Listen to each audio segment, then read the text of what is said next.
Kamustahin naman natin ang pagdadagdag ng biyahe sa Batangas Port para makabawi sa sunod-sunod na kanselasyong dulot ng masamang panahon.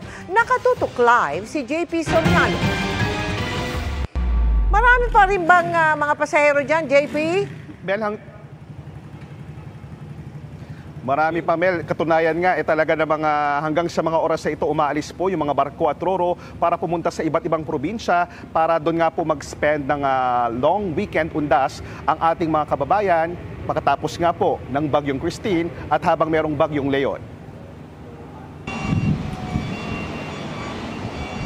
Nakasadsad pa rin ang fuel tanker na ito isang linggo matapos tumagilid dahil sa Bagyong Christine. Pinoproseso na ang pag-aalis ng barko at naisumite na ang underwater survey rito sa Philippine Coast Guard. Sila mag-decide kung yan ay towing nila or isasalvage na. Di naman anya sa gabal ang binagyong barko sa mismong pantalan. Sadyang matagal lang ang turnaround o aktwal na pagdaong at paglalayag muli ng mga barko sa dami ng mga isasakay na pasahero at dahil sa sungit ng panahon. Ang delivery truck ng mga itlog na minamaneho ni Angelito 6 na oras na sa pila nang makausap ko. Naghihintay ng sasakyang roro papunta sa Port of Abra de Ilog sa Occidental Mindoro. Oo, yun ang isa undas. Tapos dumaan pang bagyuhan. Kaya ganun nagkakaroon ng matagal na biyahe. Maalon. Yun ang isa. Pinamamadali ng pamunuan ng Batangas Port ang pagkasakay ng mga pasahero at pinadagdagan ang biyahe. Kahit namin naka-relax order at nakita namin na pwede ka nang umalis, bibigyan namin ng shifting order. Otherwise, 500% penalty ka sa akin. Buti na lang at nakapaglayag ng muli ang ilang fast craft mula rito dahil gumanda na ang panahon. Di tulad kahapon ang tumigil ang kanilang operasyon. Inaasahan pa namang aabot sa 20,000 ang sasakay rito ngayong bisperas ng undas, papunta sa Mindoro, Romblon, Aklan, Capiz at iba pa.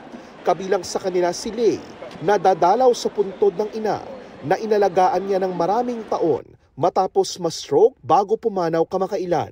Napakahirap po nung walang nanay. Pero lahat naman po doon. Ngayon naman po mas okay na siya. Hindi na nahihirapan. Paglilinaw naman sa reklamo ng ilang delivery truck driver kahapon na may mga pinasisingit umano sa pila ng mga sasakyang pasakay ng roro. Pinupuno lang daw ang espasyo ng roro ng mga sasakyang kaya pa ang laki at pambalanse sa timbang.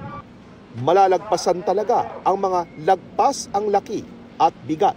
Yung master of the vessel, nakikita niya, ito para pumantay yung balanse ng barko, kahit ikaw ang susunod, isasakay yung isa. Because of this stowage plan on safety. Samantala, Mel, mga kapuso, patuloy pong sinisikap ng mga naapektuhang bayan sa Batangas na bumangon mula sa hagupit ng nagdaang Bagyong Christine. Sa aerial inspection ng PNP Air Unit, makikita ang lawak ng pinsalang dinulot ng bagyo gaya ng gumuhong tulay sa Barangay Binibinwang at Barangay Subic Ibaba sa munisipyo ng Agoncillo. Pati na rin po ang mga tipak ng lupa matapos ang landslide dahilan para masira ang mga bahay sa Barangay Binibinwang. Sa kabila nito, nahatiran na ng relief goods ang mga naapektuhang residente ng barangay na ito na na-isolate o hindi agad narating dahil walang madaanan. At yan muna ang latest mula rito sa Batangas Port. Balik muna sa iyo, Mel. Maraming salamat sa iyo, JP Soriano.